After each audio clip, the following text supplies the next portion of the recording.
is Morgan Hardy. I'm an assistant professor of economics at NYU Abu Dhabi's Social Science Division. You've done extensive work studying small manufacturing firms in Ghana. What made you focus on small firms? I'm interested in studying small firms because they are the majority employer outside of agriculture in low-income country contexts, and this is particularly true for women. Your work with Gisela Kegi on gender gaps within small firms in Ghana has found that female owned firms disproportionately self report not having enough customers. What do you think contributes to these gender differences in demand?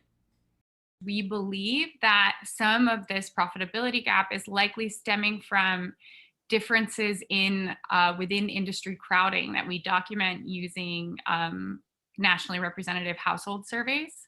So what we see is that female enterprise owners, first of all, women are, this is already known, women are more likely to be in non-agricultural self-employment relative to men. But even within self-employment, women are clustering into industries in which many more respondents are also reporting having employment, which means that women are in much more, quote, crowded industries.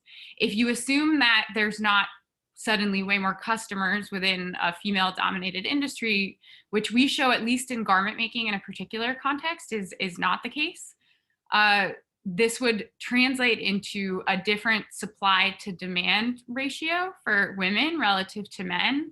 And we see this as a potentially compelling avenue to better understand gender profit gaps in micro enterprises.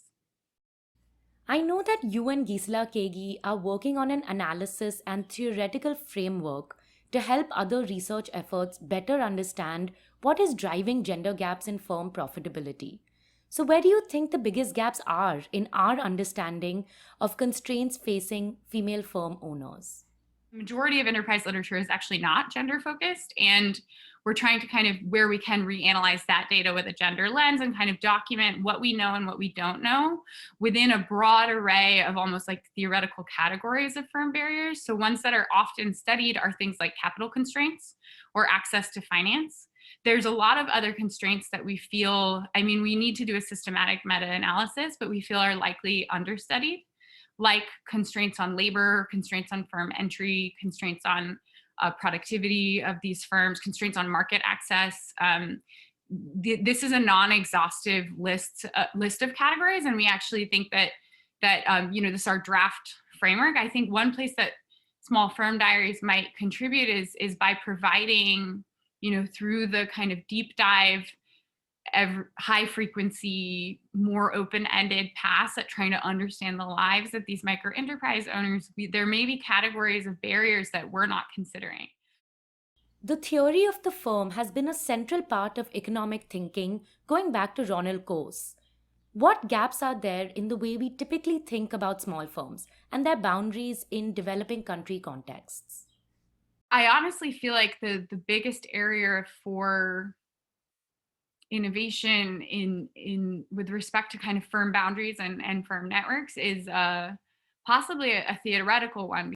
My own next steps would be to take the plethora of data that I have collected over the last few years and take and just find enough time to go back and rethink my theory there. But I think where small firm diaries could contribute is I have, a quantitative case study that I have conducted in one industry in one district for almost 10 years now. And what Small Firm Diaries is doing is they're looking across 7 countries and many industries. And I would be very interested to hear about how the things that I have found in this particular context translate into other contexts and industries. And I would love to hear about that. You mentioned in a recent conversation that there is a need for methods that can surface interrelated and compounding barriers faced by small firms. So, what are some of those barriers, and what kind of questions do you think are most important to ask there?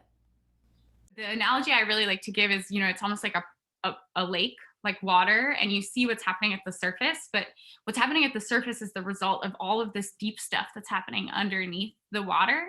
And it's really hard to see that when you're just sitting on the water. Sometimes you can see a lot of the stuff when you zoom up to the sky, which is what I think of almost like macroeconomics. But what I see Small Firm Diaries is doing is diving underneath the water and trying to kind of unpack a lot of these underlying currents. So I've, gotten increasingly interested in gender gaps.